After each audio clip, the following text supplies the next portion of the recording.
Boa noite. Já começamos. Só compartilhar aqui que a gente começa já a nossa live. Hoje nós vamos falar de... Vocês sabem quem são os Exus? Vocês sabem quem são os Exus, né? Vamos falar sobre isso hoje aqui, vai ser bem bacana. Eu espero contar com vocês hoje nessa nossa live para bater um papo gostoso sobre tudo isso. Um papo sem preconceitos, né? Porque na verdade esse é um assunto extremamente polêmico para todos, inclusive para mim. Quando eu falo da polêmica dos Exus, parece até que eu também não tinha meus preconceitos. Uma das coisas que eu quero conversar com você hoje, né, com todos vocês hoje aqui, e eu gostaria que vocês também participassem, fizessem perguntas, né, fizessem questionamentos, porque isso é muito importante para a gente, né? E como é nesse tipo de questionamento que vocês vão fazer, nos dá a oportunidade de, sei lá, explicar mais sobre o caso, mas sem a pretensão, gente. Eu quero deixar isso aqui muito claro, tá certo? Que tudo isso que a gente vai conversar hoje aqui, todos esses conceitos sobre os Exus, quem são os Exus, né? Você sabe quem são os Exus?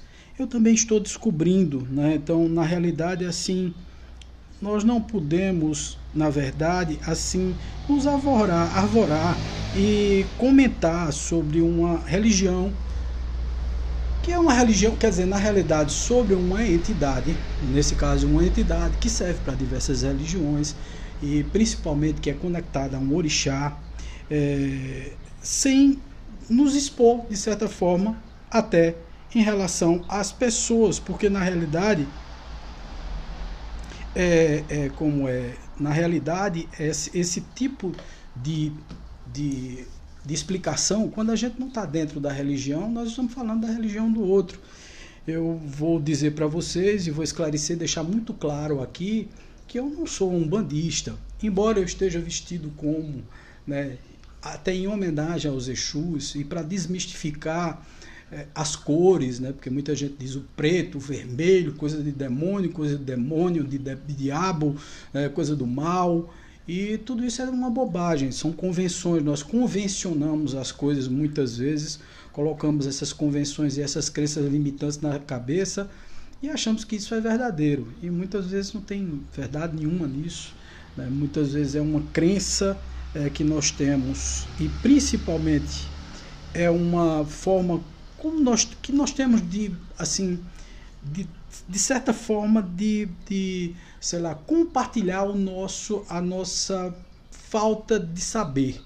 Muitas vezes nós temos ignorância de determinados fatos, e como temos medo desses fatos, né, porque eles nos espantam, nos assustam, nós começamos a ventilar diversas hipóteses e possibilidades que não são válidas, na verdade, porque quando nós não conhecemos, nós não podemos falar, não podemos bater no peito e dizer assim, eu posso falar disso. Como você pode falar se você não conhece?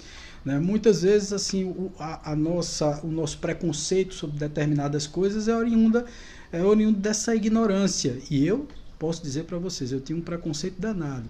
Primeiro como católico, né? Esse é o primeiro ponto. Primeiro como católico, depois essa questão do próprio catolicismo, vem aí também as crenças limitantes, porque a gente pensa que não, mas quando a gente entra no espiritismo, a gente recebe uma dose de informações, né? Se você pensar direitinho aí com Kardec trouxe algumas coisas para desmistificar, né? Tirar determinados padrões, mas também quando chegou no Brasil, o espiritismo tomou uma face completamente diversa daquilo que Kardec tinha preparado, que foi um espiritismo mais científico, um espiritismo mais filosófico, e eu entendo que tenha se transformado numa religião, de certa forma, não uma religião tradicional, com paramentos, com vestimentas, com sacerdotes, imagens a serem cultuadas.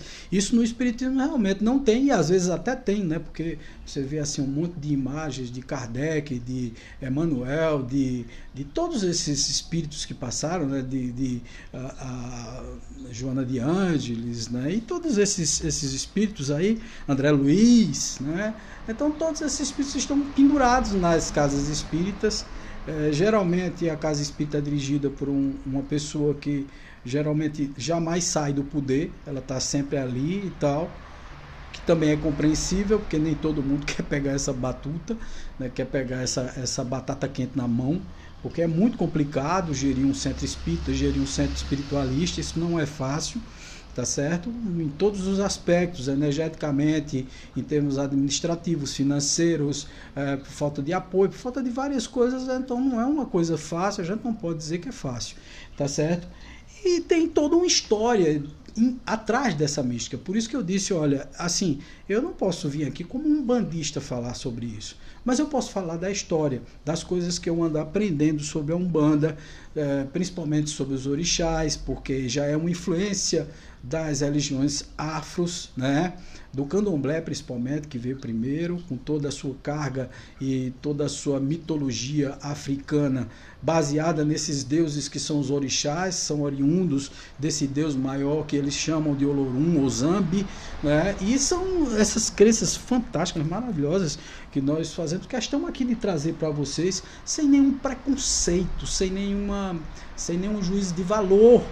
E aí, isso eu tive que aprender como espírita, que não podia dar esse juízo de valor. E fui estudar sobre, para criticar primeiro qualquer coisa, ou então para colocar alguma opinião sobre qualquer fato. A primeira coisa que eu acho que o primeiro pressuposto que você tem que trilhar, ou o primeiro caminho que você tem que tomar, é o caminho do bom senso. E o bom senso diz que você precisa, para falar de alguma coisa, você precisa estudar. E eu fui estudar. E aí eu fiz primeiro um curso de firmezas, né, e autoconhecimentos. Depois comecei um curso de teologia da Umbanda. Estou no meio desse curso de teologia da Umbanda. Agora comecei a fazer o curso de sacerdócio da Umbanda.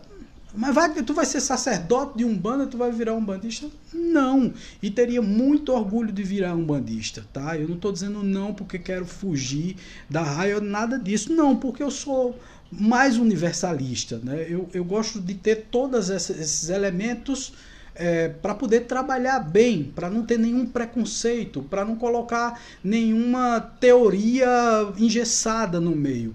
E a Umbanda, como qualquer uma outra religião, ela tem os seus ritos, tem a sua estrutura, ela deve ser seguida daquela forma, e eu não quero essas amarras, mas eu me atraio demais. Eu posso dizer a vocês que eu acho fantástica a Umbanda, gosto muito da forma como eles trabalham tudo isso, acho maravilhoso, né? A Umbanda, que surgiu no Brasil em 1908, com Zélio Fernandino de Moraes, lá em Niterói, surgiu dentro de uma casa espírita, né? Por conta do preconceito das pessoas.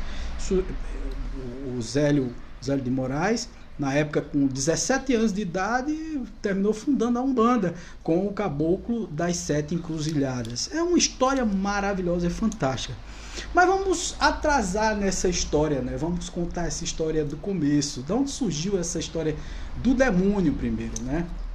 Então nós temos aí a velha dualidade tão difundida pela crença judaico-cristã, onde existe o bem e o mal, o demônio e Deus, exatamente difundida por um sacerdote chamado Maniqueu, que nasceu 3 séculos depois da era cristã, né? Então 300 depois de Cristo. O Maniqueu, ele pregava que tudo tinha que ser ou bem ou mal. Então criou-se essa dualidade, ou você estava no lado bom, no lado mal, ou você era bom ou era ruim, não considerando que nós temos as duas coisas dentro de nós. Nós somos escuros e somos claros, nós temos bons pensamentos e maus pensamentos, convivemos com isso no nosso dia a dia, e a nossa luta é para vencer tudo isso. E aí vem todos os nomes que o próprio cristianismo colocou como um fenômeno de se colocar, na realidade, com o intuito, na verdade, de dominar. A dominância católica com seus concílios, o concílio de 300, quando Constantino assumiu, depois em 500, quando se tiraram vários conceitos da igreja cristã, da crença cristã do início, dos apóstolos, né? na Igreja do Caminho, que era tão puro, tão bonito, tão bacana, e que terminou se deturpando por ideias políticas e etc. E dentro dessas ideias políticas, uma das formas porque na realidade Constantino viu o seguinte, né, não dá para lutar com esses caras, eu tenho que me unir a eles, e para me unir a eles eu tenho que adotar uma igreja, tá certo, que englobe o cristianismo, e lançou a Igreja Católica. Católica significa dizer universal, e esse universalismo era tendencioso, porque era político, era interesseiro, e sempre foi, né? Até hoje é assim que funciona. O Papa Francisco mesmo luta contra as peias da igreja, contra as amarras da igreja até hoje, né? O Papa que quer ser um pouquinho mais moderno e tal, ele é puxado pelo sistema para se controlar, para não falar determinadas coisas, e graças a Deus que esse Papa aí está rompendo aí todos esses caminhos. E aí você veja que essa crença judaico-cristã, ela foi aumentando no coração das pessoas, essa dominação do mal, né? Ou você faz a coisa do jeito que a Igreja Católica quer, ou do jeito que a religião quer, ou então você é do mal, você vai para o inferno. Aí cria-se a ideia do céu e do inferno, e o primeiro médium a convocar essa história de céu e inferno e esclarecer como era o céu e o inferno foi primeiro o próprio Dante Alighieri, né? O Dante Alighieri, ele era um italiano que nasceu exatamente na Idade Média, onde existia a queima das pessoas, né? Se você fosse sei lá, um pouquinho diferente, professasse alguma coisa que fosse fora dos conceitos da Igreja Católica, você era queimado. As fogueiras da Inquisição queimaram muitas pessoas, né, de forma muito injusta, muito terrível naquela época. E Dante nasceu exatamente no 13º século depois de Cristo, exatamente no meio da Inquisição.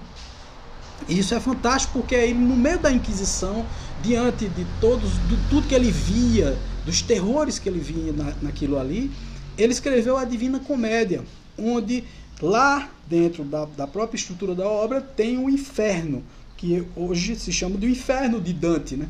Onde ele via figuras, e o engraçado era que Dante misturava o inferno dele, o inferno da Igreja Católica, que era fogo, brasas e tal, com o inferno grego, que é o inferno gelado. Então você vê que dentro do inferno de Dante ele via imagens do inferno católico, o inferno criado pela Igreja Católica, e também via o inferno grego, porque a tendência e a tradição era greco-romana. Então você tinha as duas coisas ali misturadas. É muito curioso a gente conhecer a história disso tudo, para a gente entender de onde foi que surgiram essas imagens, né? De onde surgiu essas imagens do demônio, dos santos, dos anjos, do céu, do inferno, do bem, do mal, né? Foram convenções, coisas que foram convencionadas. Como é que eu faço para lhe controlar? Eu te coloco medo, né? Eu te digo, olha, se tu não fizer o que eu quero, tu vai para o inferno. Olha, se tu não se converter à minha religião, tu vai para o inferno. Até hoje é assim que funciona, né? A gente vê aí nos neopentecostais, na própria igreja evangélica, trabalhando nesses conceitos. A Igreja Católica trabalhou por muitos anos, muitos séculos, e depois abriu mão desse tipo de tradicionalismo. E aí você vai avançando, né? E você, quando chega no século, mais ou menos no século XVIII, em 1757, Emanuel Swedenborg, que foi um precursor do espiritismo, lançou um livro chamado o mesmo título do livro de Kardec, 14 anos depois. Tá certo? Que era 14 anos, não, desculpa, né? 100 e poucos anos depois, né? Que o livro se chamava Céu e Inferno. Céu e Inferno. E Kardec, em 1864, se não me falha a memória, lançou também um livro Céu e Inferno. Kardec demonstrou, Emmanuel Swedenborg, mostrando como era o inferno, como era o céu, quais eram os conceitos, muito parecidos com os de Kardec, mas ainda com muitos ranços judaico-cristãos, né? Resgatando esses ranços, essas coisas do passado, muito interessante. E depois Kardec vem desmistificando tudo isso, mostrando que o ser demoníaco, que todo mundo falava em demônio, não era um ser demoníaco, na verdade. O demônio era nada mais, nada menos do que um homem mau que desencarnou e que estava fazendo bobagem lá no plano espiritual e influenciando os homens aqui do lado de cá. Então o demônio nada mais era do que um homem que desencarnou e que não tinha boa índole, que não tinha bons sentimentos e que trazia para cá, para a Terra, esses conceitos através da influência que exercia sobre as pessoas. Antes, porém, né, mais ou menos em 1400, quando começaram as colonizações, os portugueses começaram a ir para a África, e já em 1600, 1700, quase 1600, 1700 depois de Cristo, né, na era cristã já, nós tivemos aí as grandes navegações, a escravização do povo africano.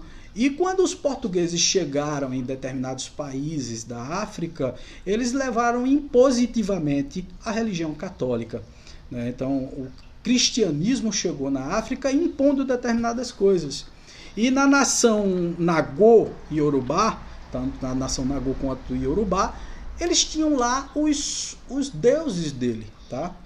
Eram deuses, fazia parte de um deus só, que era um deus Olorum, Zambi, com várias forças dos elementos naturais que eram os orixás. O que é que os portugueses fizeram?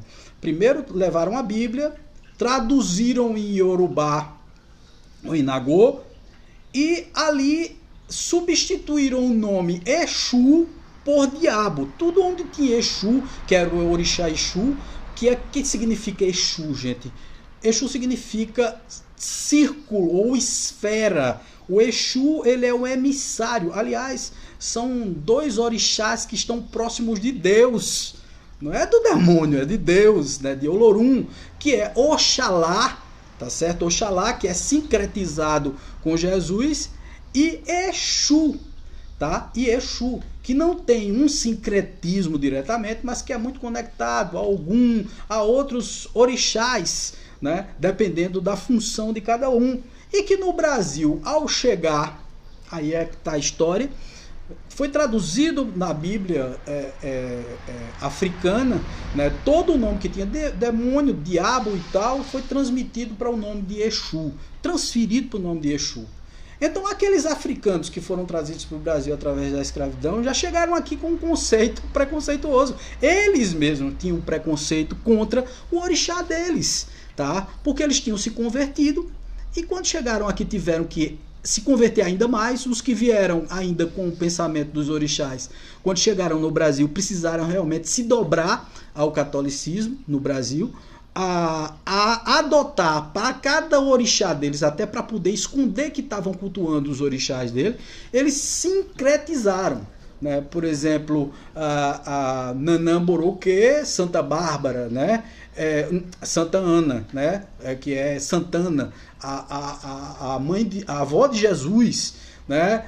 Você vê aí Nossa Senhora de Aparecida, que é Mamãe Oxum, né? Ou Nossa Senhora das Graças, dependendo do local. E fizeram um sincretismo religioso. Ogum, São Jorge, né? Então, quer dizer, eles fizeram esse sincretismo. E Exu sempre ficou nessa coisa de Exu ter sido o demônio. Mas Exu nunca foi o demônio. E na realidade, quando começou a própria Umbanda, o Candomblé, né, até hoje leva o orixá Exu como orixá do ciclo, aquele que traz e leva e tal, mas em algumas culturas do Candomblé é tido como um orixá forte, tem tudo a ver, mas que não é o demônio. Lá na África não existe esse conceito, não existia até os portugueses levarem, os espanhóis levarem esse conceito de bem e de mal, anjo e demônio, isso não existia, céu e inferno, não, ali eram as forças da natureza, e causa e efeito, tudo que se fazia tinha uma consequência. Todos aqueles orixás que eram partículas ou pedaços de um Deus só, tá certo? Fazendo parte dessa natureza de Deus, eles tinham consequências para tudo, tudo que eles iam pedir, por exemplo, eles queriam proteção, segurança, força, eles chamavam por algum, né? Se eles queriam amor, se eles queriam compaixão, coisas boas, docinhas, eles chamavam a Mamãe Oxum, né? Que era um orixá dele. Se eles queriam justiça, se eles queriam guarda, eles chamavam por Exu, que é um orixá. O Exu não é o demônio.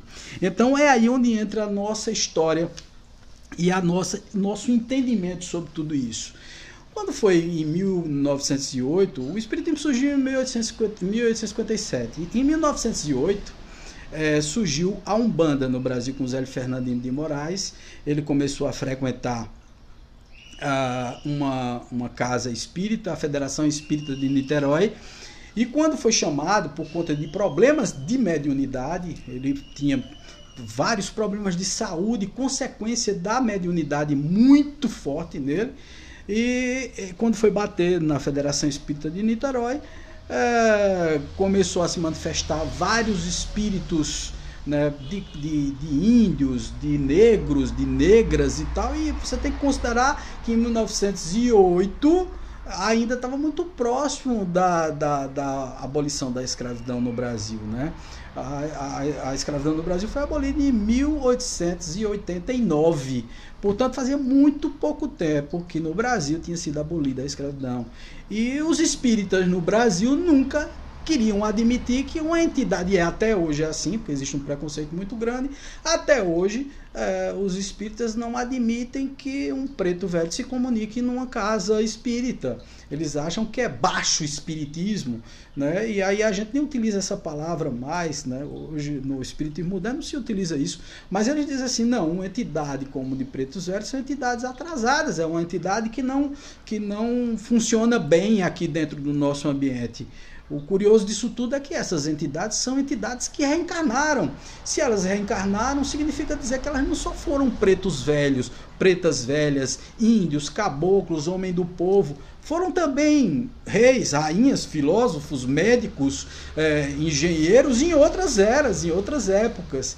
Mas não se pensa nisso. Parece até que nós não somos reencarnacionistas e que não entendemos a reencarnação como espíritas. E aí vem toda uma mística, porque aí já começou um preconceito. A Umbanda, porque um significa Deus, banda, povo.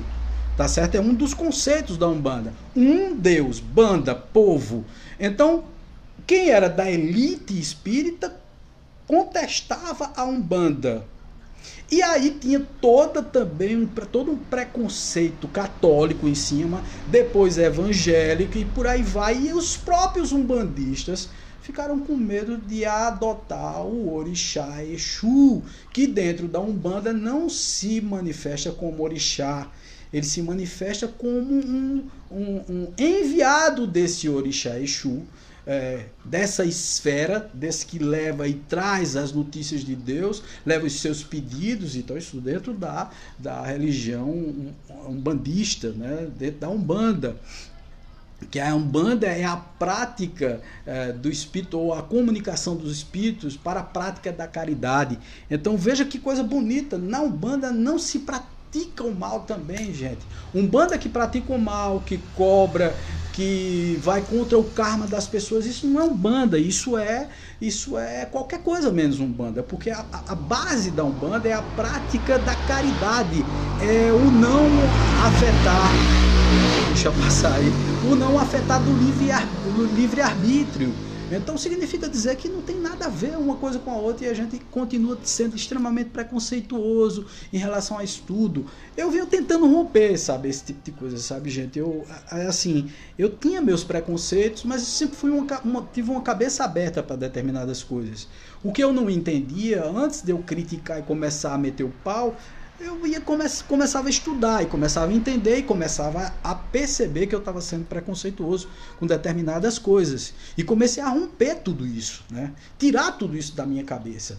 E o próprio Exu, né, ele é tido, inclusive em algumas casas de Umbanda, porque tem várias denominações de Umbanda, mas se elas trabalharem para a prática da caridade, sem afetar a demanda e sem cobrar nada para as pessoas, é Umbanda, tá certo? Então você tem uma Umbanda assim muito conectada com o espiritismo, que é a Umbanda dos primeiros tempos, de Zélio de Moraes, né? A tenda espírita Nossa Senhora da Piedade, que foi a primeira tenda espírita de Umbanda, tá certo? Que o nome era Tenda Espírita Nossa Senhora da Piedade, e era da Umbanda.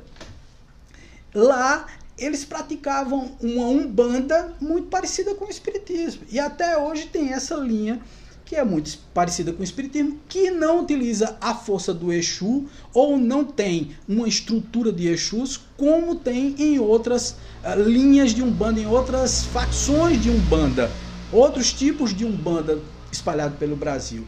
Só um outro dia, eu estudando sobre Umbanda, tendo aulas com o meu professor Márcio Caim, a quem eu mando um abraço muito forte, lá de São Paulo, do Umbanda e Boa. O Márcio fala que existem pelo menos uns 23 a 25 tipos de Umbanda no Brasil. Qual é a certa? Não tem a certa, cada um faz da forma como quer, praticando, né, essa comunicação dos espíritos para caridade, sem cobrar, sem mexer no livre-arbítrio de ninguém, sem fazer esses trabalhos que vocês veem por aí.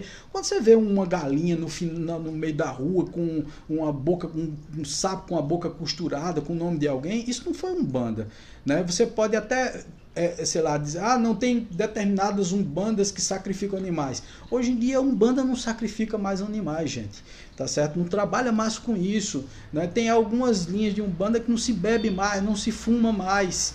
Por quê? Porque os tempos mudaram. Aquela Umbanda do começo dos tempos não é a mesma mais, tudo evolui, a Umbanda evoluiu muito, gente, muito, tá certo? Mas os mesmos princípios, aquela prática, né, essa coisa da manifestação do espírito para a caridade, isso ainda continua. É da Umbanda, faz parte da Umbanda, isso é muito bonito. Nós temos vários, né, sacerdotes que vêm dessa forma. Exu não é diabo. Por exemplo, Alexandre Comino, né, o próprio Rubens Saraceni, que o Rubens Saraceni, ele era um sacerdote da Umbanda, que já desencarnou, e foi um dos grandes teólogos da Umbanda no Brasil, né? Escreveu vários livros e tal, um grande, sei lá, sacerdote, seguido por muitos. O Alain Barbieri, hoje é um jovem da Umbanda também, muito bom. Alexandre Comino, Márcio Caim, são umbandistas que têm um conhecimento profundo, que estudam muito Umbanda e que trazem esse conceito acertado de cada orixá, de cada estrutura. A própria Umbanda, ela é um misto, na verdade, de tendências católicas, tá certo? Tendências do catolicismo, por conta do sincretismo, do candomblé e das religiões afros, da estrutura europeia, que é a parte do espiritismo, tá certo? E também das juremas, né? Das matas, dos índios e tal. E isso é muito bonito. Gente, conhecendo, se você conhecer, se você olhar uma gira de Umbanda, você se apaixona. Quem gosta de cultura, quem gosta desse tipo de coisa, né? Eu mesmo sou muito apaixonado por isso. Eu sempre fui metida a umbandista sei lá, de faro, como dizem por aí, né? Porque eu sempre gostei dessas coisas, de pendurar coisas em cima de mim, sempre tive esse pé nesse lado, porque eu acho bonito, eu acho culturalmente rico, né? E depois, quando você começa a estudar, você começa a desmistificar muitas coisas. E aí muita gente diz assim, não, mas Exu, ele pode ser, ele assim, é da esquerda, Wagner. É um outro conceito errôneo, gente, que a gente tem. Tá certo? Esquerda e direita são convenções também, mas você veja que todos nós temos isso como um modelo, como uma convenção em nossas cabeças, que o direito é o certo, o esquerdo é o errado, Não é assim? Por exemplo, no passado, né, quando você percebia que seu filho era canhoto, você amarrava a mão dele para ele escrever com a direita. Meu irmão mesmo, Valber, ele hoje é destro por forçação de barra, porque forçaram ele a escrever com a direita. E aí, imagina, a garrancheira é grande, né? Você me desculpa, Valbinho, um beijo no teu coração, mas a letra é horrível, né? Por quê? Porque se obrigava a criança a escrever com a mão direita, porque a esquerda não podia ser. E nós temos uma proporção de 50% a 50% de destros e canhotos no mundo.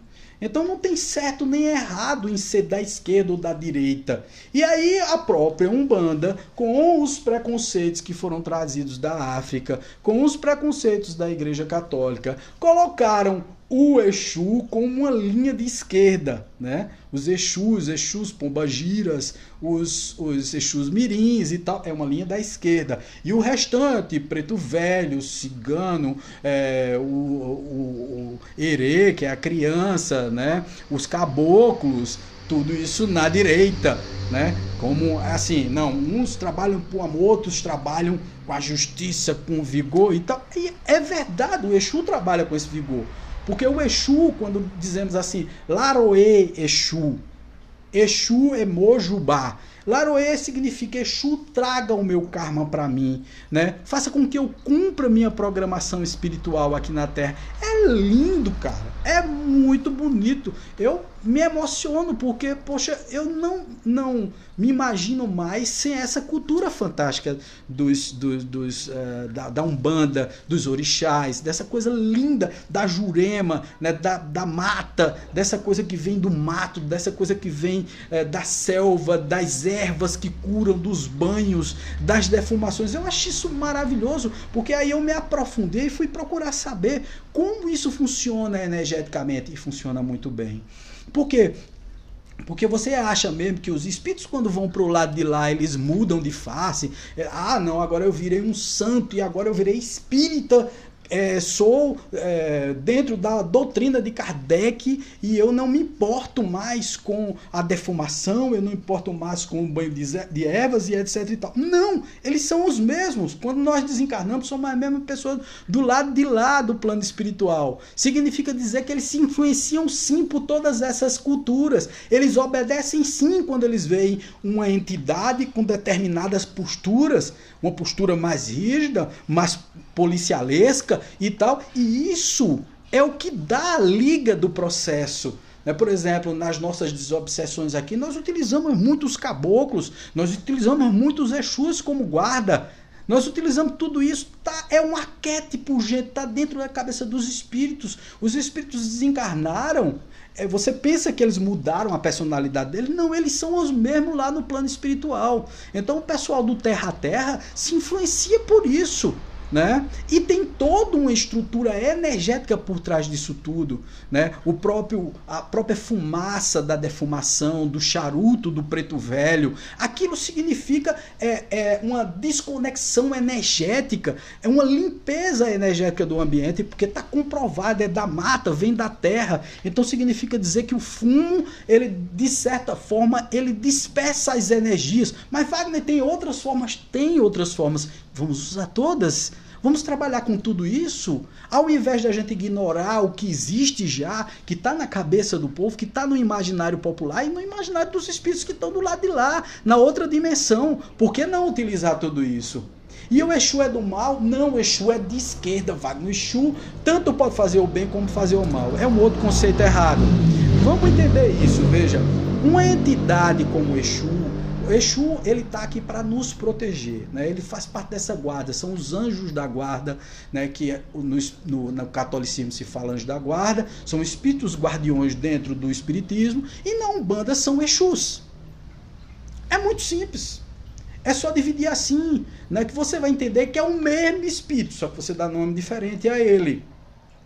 Mas para o populacho, para o pessoal mais humilde e tal, os espíritos, né, eles respeitam o Exu, a imagem do Exu. Então, como é assim, é uma imagem forte, porque eles precisam lidar, gente, com espíritos umbralinos. Eles vão catar espíritos lá dentro do umbral, então eles precisam ter uma imagem forte, ter uma imagem de força. Eles são a polícia do mundo espiritual, né? Eles fazem nós cumprirmos o nosso karma. É muito interessante. É por isso que eu convido a todos que estudem sobre isso.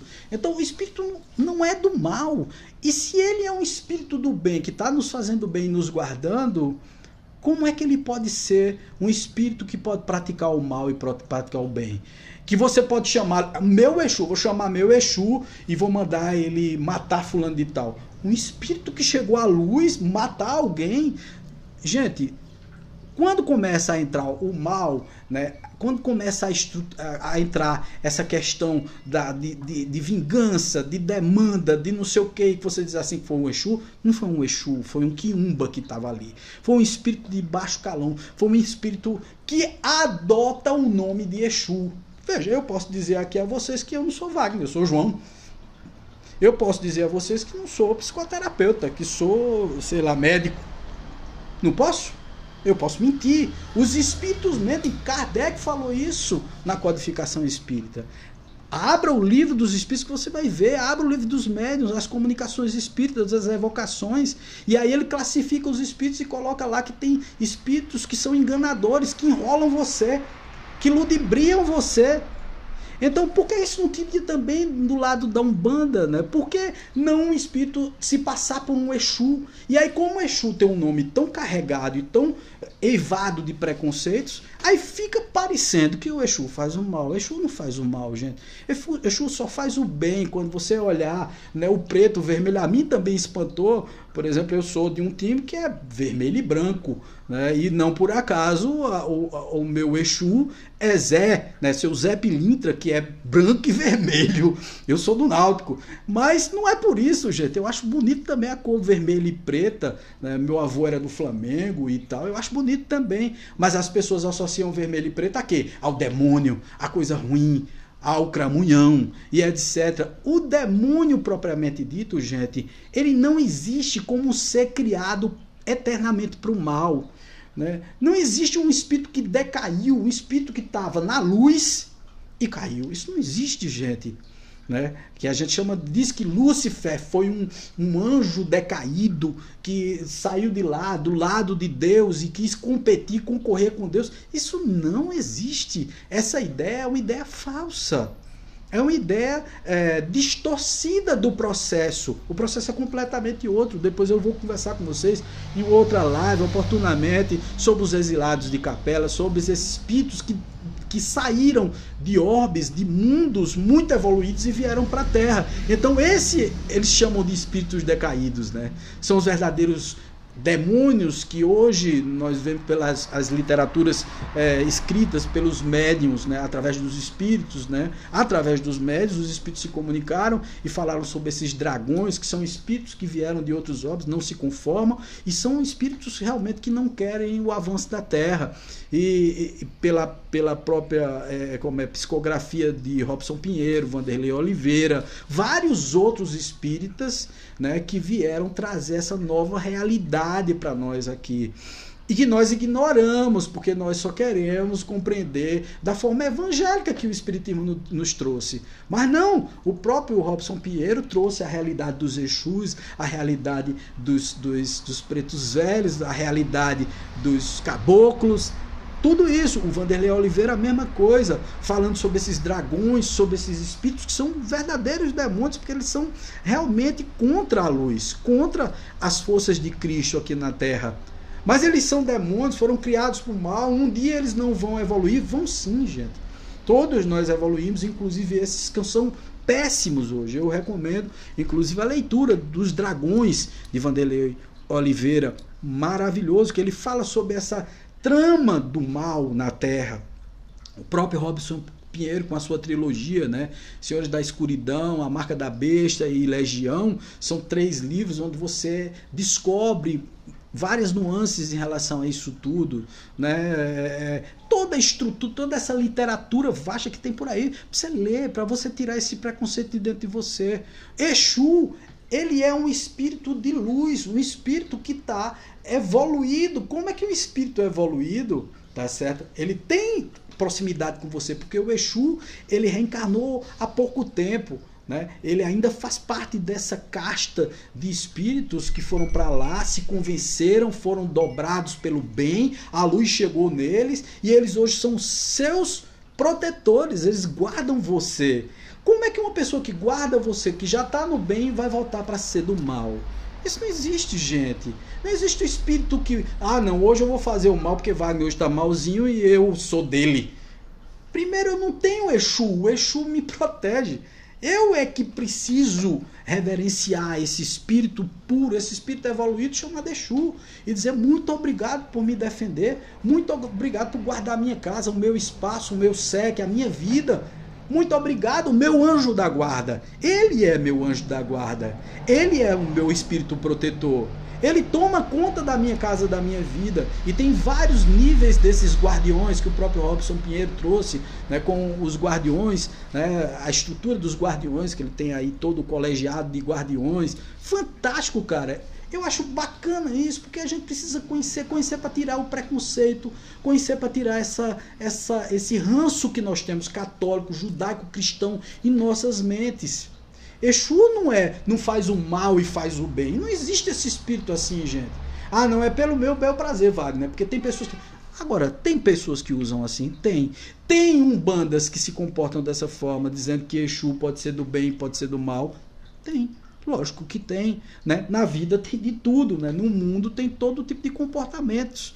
E aí nós não podemos retirar essa pecha que foi colocada e que até hoje nós temos na nossa cabeça. Nós queremos fazer uma coisa errada, aí em vez de culpar a nós mesmos, nós vamos culpar o nosso Exu, né? Nós queremos o mal às pessoas e dizemos assim, não, o meu Exu foi quem fez, né?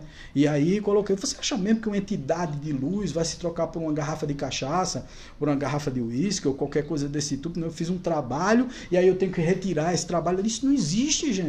Isso não existe, vocês me perdoem, até as pessoas que estão me assistindo nesse momento, que são da Umbanda, mas isso não existe, né? Uma outra vez chegou uma pessoa aqui e me disse assim, Wagner, olha, eu tô vendo que você tá botando a imagem de Mamãe Oxum com a de Iemanjá, com a de Ogum e tal, e não sei quem tem ciúme de não sei quem. Eu digo, orixás com ciúme, quer dizer, um espírito puro com sensações humanas ou com emoções humanas, de ciúme, de raiva, de rancor, de guerra. Isso faz parte dessa tradição africana, dessa imagem africana dos orixás. Porque os africanos tinham sim essa imagem dos orixás, né? Como seres que brigavam um com o outro, o fulano casou com Beltrano, que casou com Ciclano, que tem ciúme de Beltrano e de Ciclano, como se fossem seres terráqueos, terrestres, mas não são. Os orixás, são seres divinos, fazem parte de Olorum, de Deus, são energias divinas. Como é que eles têm emoções divinas? Não pode, gente. Não pode, não é assim. Agora, por exemplo, o Exu que vem e se manifesta no terreiro de Umbanda, é o Exu orixá ou é o Exu com a força do Exu? É um espírito que tem a força de Exu, a força de guarda, aprendeu a ser guarda, aprendeu a defender, tá? E foi um espírito reencarnado, que já reencarnou na Terra, que voltou para o mundo espiritual e lá chegando aprendeu a ser guardião, e ele é essa força de proteção baseada no orixá Exu, nesse orixá, nesse pedaço da energia de Deus, nessa partícula da energia de Deus. Não, ele é esse cara que era um humano aqui na Terra, que era, sei lá, um padeiro, um pedreiro, um médico, um professor e tal, que chegando lá assumiu, né, a energia, evoluiu, se sentiu bem nessa posição de protetor e hoje protege pessoas, locais, né, nações e etc. Fazem parte desses guardiões do universo. E isso é fantástico conhecer, porque aí você tira toda essa pecha, toda essa imaginação que nós temos de que o Exu é o diabo, Exu é do mal. Exu não é do mal, Exu é do bem, gente. Vocês precisam estudar mais sobre isso, como eu estou estudando. Eu estou pouco a pouco tirando todos esses preconceitos. Há um ano atrás, provavelmente eu pensava parecido com vocês. Já não pensava igual, porque já tinha começado os meus estudos sobre tudo isso. Mas há um ano atrás, eu tinha mais ou menos os mesmos preconceitos. Meu Deus, e não sei o que, eu não vou chamar, é energia densa, é pesada. Lógico, é uma energia de força, é uma energia de guarda, tá certo? Mas Exu entra na minha casa, Exu convive comigo. Exu que é o meu guardião. Como meu guardião não vai entrar comigo na minha casa? Como o meu protetor não vai estar do meu lado o tempo todo? Vai estar sim, gente. E muitas vezes, assim, determinadas reações que nós temos e tal, são influências desses Exus. Quando nós temos coragem, força, garra para fazer as coisas e tal, são os Exus que nos dão essa força, essa coragem, que são os espíritos nos influenciando. Tem lá no próprio livro dos espíritos, os espíritos influenciam as nossas vidas, pergunta de Kardec. E aí os espíritos respondem, muito mais do que vós imagineis. Ele muitas vezes vos dirigem para o bem e para o mal, gente. Para coisas positivas e para coisas negativas. Então, você acha mesmo que a força de Exu não está ali lhe protegendo, tomando conta de você, cuidando, dando força para você viver, puxando sua orelha muitas vezes, porque os espíritos puxam nossa orelha e dizem, puxa vida, cara, tu se comprometeu a fazer isso e tu não está fazendo, cara. Eu vou tirar aí a proteção por alguns diazinhos, mesezinhos, anozinhos, para tu aprender na dor. Para tu aprender que tu não pode fazer esse tipo de coisa. Você está entendendo? Wagner, então isso se parece muito com o espiritismo, né? Porque os anjos da guarda também, em determinados pontos, ou em determinadas situações, eles tiram um timezinho de campo deles para deixar você cumprir a sua estrutura, a sua história, né? Já que você está indo contra a tua programação espiritual, eles se afastam um pouco. Opa, já começaram a entender.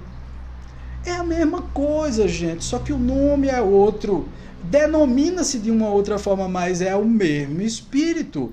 Ou você acha que você tem um anjo, um espírito guardião e um Exu? Não, gente. Tem esse privilégio todo. Não é o mesmo que está tomando conta. E dependendo da sua orientação religiosa, dependendo da sua orientação filosófica, você tem um ou outro caracterizado perispiritualmente. Eles plastificam, eles estruturam, então eles plasmam a imagem que você imagina deles.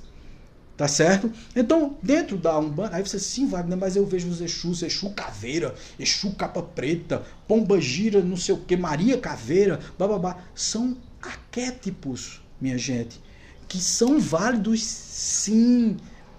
É com aquela imagem mais forte, muitas vezes assustadora, que eles resgatam os espíritos do umbral. Vocês já ouviram falar aí no livro de André Luiz, em que quando eles descem às zonas umbralinas, né, e que chegam lá embaixo, eles precisam se transfigurar, eles precisam mudar o perispírito e se tornar mais grotescos, mais feiosos, mais assim, mais de guerra, para poder serem confundidos com os outros e não serem descobertos. Já ouviram falar nisso? Missionários da Luz, nós temos isso. O livro Missionários da Luz, de André Luiz, psicografia de Francisco Cândido Xavier. Então traça aí um paralelo sobre tudo isso, para você entender que ali está um Exu. Você está entendendo? Ali está um espírito que está resgatando almas no umbral. Está uma pomba gira, tá certo? Que se veste muitas vezes com uma característica, com uma flor no cabelo, toda paramentada e tal. Isso tem a coragem de descer no umbral e resgatar espíritos. Isso é fantástico. Está nos livros de André Luiz, livros espíritas. É só olhar lá. Tá certo, gente? Os que resgatam, os que coordenam o processo de guarda no plano espiritual, são esses Exus que nós chamamos injustamente de demônios. Que nós temos preconceito, quer dizer, tu tem preconceito contra o teu próprio anjo da guarda, né? Que, lógico, se você for de uma igreja evangélica, se você for da igreja católica, você vai chamar de anjo, meu anjo da guarda, meu santo, meu Deus, né? Porque muitas vezes a megalomania das religiões diz que quem falou com ele foi Deus. Minha gente, Deus não tem nem imagem. Deus, a gente sempre olha como se Deus fosse um ser antropomórfico, quer dizer, tivesse uma forma humana. Mas o Deus não tem forma humana. Deus é essa força que nos move. Deus é isso que nos empurra. Mas Wagner, quem foi que veio falar comigo? Não foi Deus? Eu achei que foi Deus. Eu achei que foi Jesus. Não, foi um emissário dele que faz parte de Deus. Aliás, você é Deus. Nós somos deuses. Quando Jesus disse assim a você, vós sois deuses. Tem lá no Evangelho. Vós sois deuses. Podeis fazer o que eu faço e muito mais. Né? Sede perfeito como o vosso Pai que está nos céus. Então significa que nós temos a perfeição dentro de nós. Nós somos luz. Então significa dizer que quando o Espírito vai e se apresenta a você, você é de outra religião, qualquer religião que seja, e que ele se apresenta dizendo que ser Deus, Jesus, ou o anjo Gabriel, e tal, ele é uma força daquele espírito, daquela estrutura. Ou então, se você só acredita em Deus e mais nenhum santo, anjo, se você quer a conexão diretamente com ele, o Espírito diz assim, eu sou Deus para você, tá certo? Porque faz parte, é a força de Deus que está ali para falar com você, tá certo? Da mesma forma como os orixás são forças de Deus, desse Olorum, desse Zambi que está lá no plano espiritual, que faz parte dessa estrutura geral, tá certo? Deus é tudo, está em você, está em mim, está na natureza, está no ar, está na terra, está em todos os locais, está na água, nos mares, nos rios. E aí ele distribui isso em orixás, e um desses orixás é o Exu, que leva e traz os seus pedidos. Quando você pega, firma uma velinha, porque na Umbanda é assim, não se acende vela, se firma vela, né? Acender vela você acende quando falta luz, né? Mas na Umbanda não se acende vela, se firma vela. Então você pega a vela, coloca sua energia toda naquela vela ali e diz, meu anjo da guarda, né? Meu protetor, meu Exu, então me guarde, me guie, me proteja, me ilumine nesse momento, proteja a minha família, proteja a minha casa, meu Ogum, né, que é São Jorge, né, com a velinha vermelha na mão. Você vai nem porque as cores das velas, isso não é muita papagada, não, é porque como são muitos orixás, se você acendesse todas as velas brancas, você não sabia a energia de quem seria, porque também tem a interpretação das velas. Olha, é muito bonito, gente, culturalmente muito rico, e a gente precisa deixar desse preconceito. E eu disse desde o começo da nossa live que eu também tinha o preconceito, que eu também carregava essa imagem falsa disso tudo, né? Que eu acho muito interessante, né, que essa semana, e eu vou abrir aqui um parêntese aqui com vocês para vocês entenderem, essa semana eu coloquei, né, no dia eu tenho uma tronqueira aqui em casa. O que foi muito engraçado também, quando eu costumo dizer assim, que meus vídeos lá no YouTube são pouco assistidos, mas não é pouco, só um pouco, muito pouco, não é muito, muito pouco, tá certo? Porque é assim, muito pouco mesmo. Então eu tenho um canal no YouTube e os vídeos que eu publico lá tem 5 visualizações, 4, depois de 2, 3 semanas tem 4, 5 visualizações, 7, às vezes 10 visualizações quando estoura. Pois eu montei a tronqueira, aí para mostrar ao pessoal, quando montei a tronqueira aqui, que é a tronqueira de Exu, que faz a energia circular no ambiente, proteger o ambiente, porque aqui o nosso SEC é uma casa universalista, então nós trabalhamos com os orixás sim, nós trabalhamos com os estelares, nós trabalhamos com espíritos de médicos, espíritos de escola, espíritos esses do espiritismo, né, que o espiritismo cultua tanto, né, que são os espíritos mais evoluídos, mas também trabalhamos com o preto velho, com o caboclo, com o herê, nós trabalhamos com a força dos estelares, né, dos espíritos de outras dimensões, os dimensionais, trabalhamos com os Exus. E aí eu montei a tronqueira. Quando eu montei a tronqueira, eu filmei para mostrar ao pessoal. Para poder compartilhar de forma mais fácil, a plataforma ideal é o YouTube, porque todo mundo tem. Então o que foi que eu fiz? Durante 2 horas eu deixei o vídeo aberto, eu não privei o vídeo, agora está privado. Mas eu não privei o vídeo, deixei aberto 2 horas e avisei apenas, eu não avisei no Facebook, não avisei no Instagram, não deixei aberto, mas eu avisei apenas no grupo de médiuns do SEC. Alguém espalhou, né? Eu não sei quem foi. Eu sei que o vídeo, em 2 horas de exibição no YouTube, para todo mundo ver, né? Para todo mundo ver a montagem da tronqueira, os meus médios, as pessoas que trabalham aqui comigo, meus não, né? Eu estou dizendo assim, os médios que trabalham aqui conosco, os médios daqui do SEC colaboram gentilmente com o SEC. Entraram 19 vezes. Foi a última vez que eu vi, 19 vezes. Depois, quando foi no outro dia, eu abri mais um pouquinho. Em poucos minutos, mais 4, 5 visualizações. Foi para 20 e poucos. Quer dizer, as pessoas, sabe, criam uma mística e eu acho que todo mundo ficou dizendo assim, eita, Wagner agora virou macumbeiro, Wagner agora virou um bandista, Wagner agora... E aí tem outra mística, né? As pessoas fazem assim, fulano de tal é macumbeiro. Ninguém sabe o que é macumba. Tudo aqui no Brasil é assim, a gente torce as coisas, né? Macumba é um instrumento de percussão que se usava lá nas tribos africanas, né? Nos povos africanos.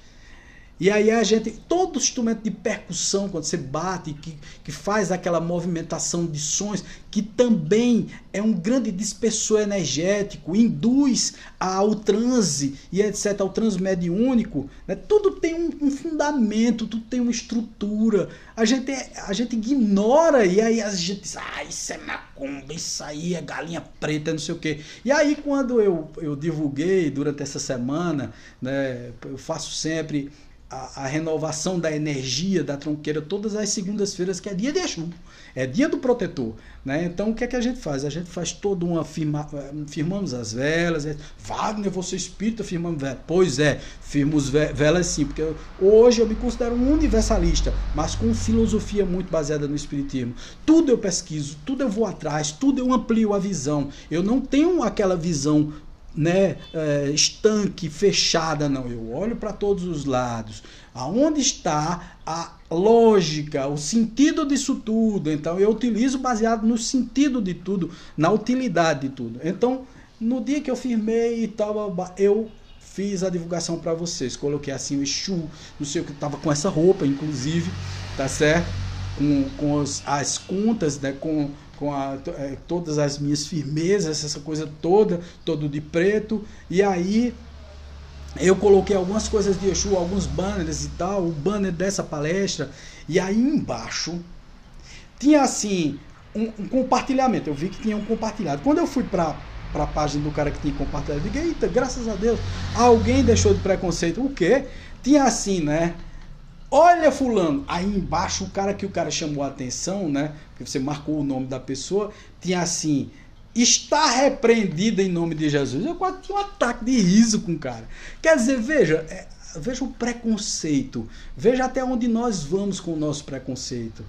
E eu não estou aqui criticando, eu disse desde o começo, eu também eu tive preconceitos contra a religião, contra tudo isso, contra todas essas forças que são muito bonitas, muito bacanas, em termos culturais, em termos religiosos, em termos de respeito. A gente precisa respeitar a crença do outro, né? A gente precisa respeitar a cultura do outro, a gente precisa valorizar essa cultura no Brasil, porque ela é maravilhosa. Os espíritos valorizam, gente. Wagner, no plano espiritual as pessoas têm religião? Não tem religião.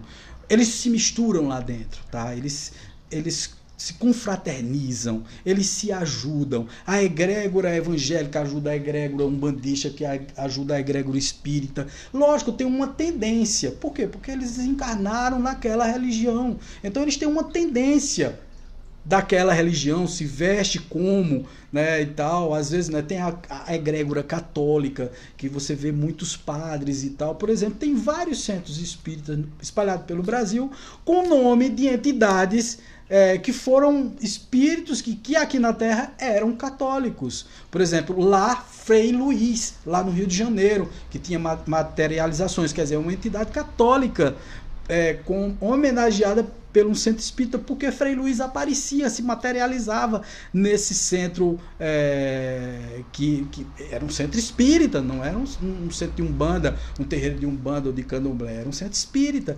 E aí esse frei, né, que é o Frei Luiz, aparecia lá. Então os espíritos não tem isso, gente. A doutrina espírita veio nos trazer uma grande revelação, é que os espíritos podem se comunicar conosco, que nós temos a reencarnação, que nós estamos aqui para evoluir, e que tem sim, né, espíritos que são ruins, que são péssimos, mas que estão em evolução, que podem evoluir no futuro.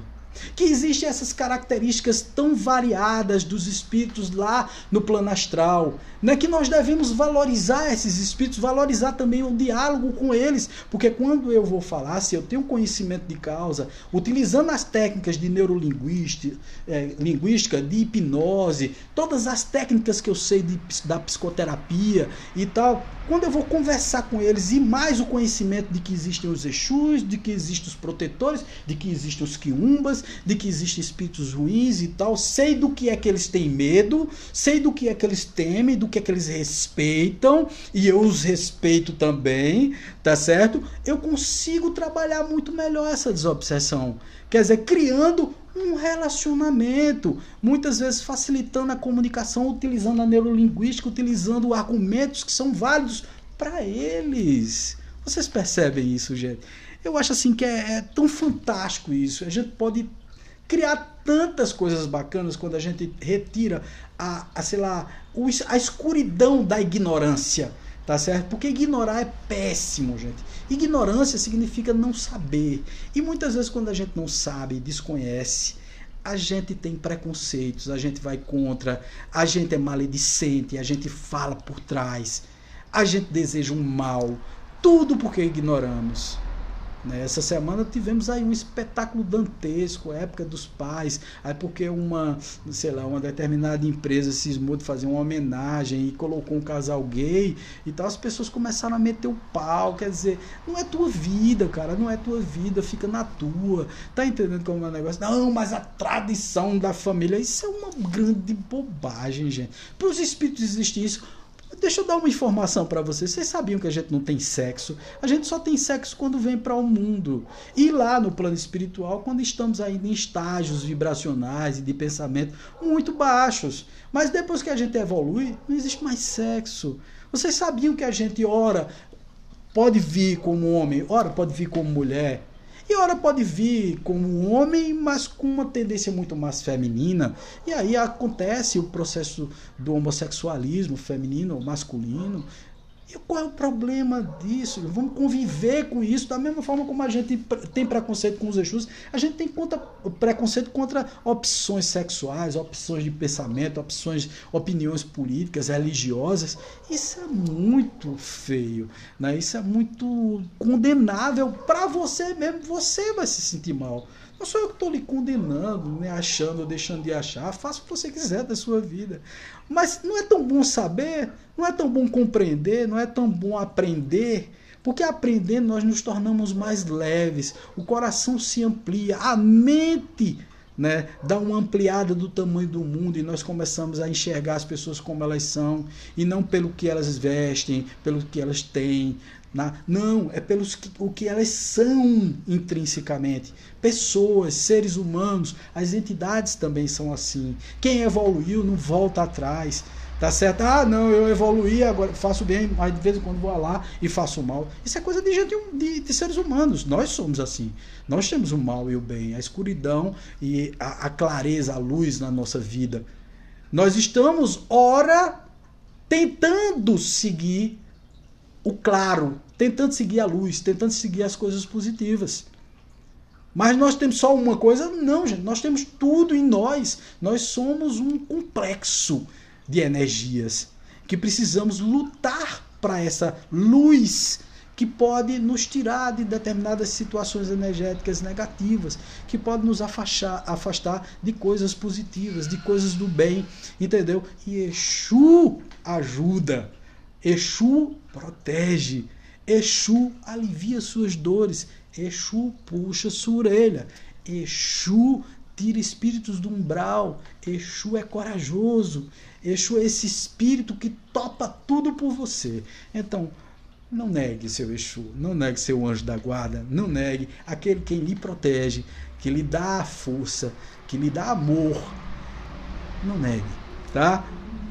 Beijo no coração, paz, luz para vocês e que Olorum esteja com vocês, Oxalá proteja, que o seu Exu, esse que é a esfera que leva tuas mensagens, traz suas mensagens para aqui para a Terra, esse que te protege, que te ilumine, que te guarde sempre no teu caminho do bem, do amor e da paz. paz, luz, sempre para você. Tchau.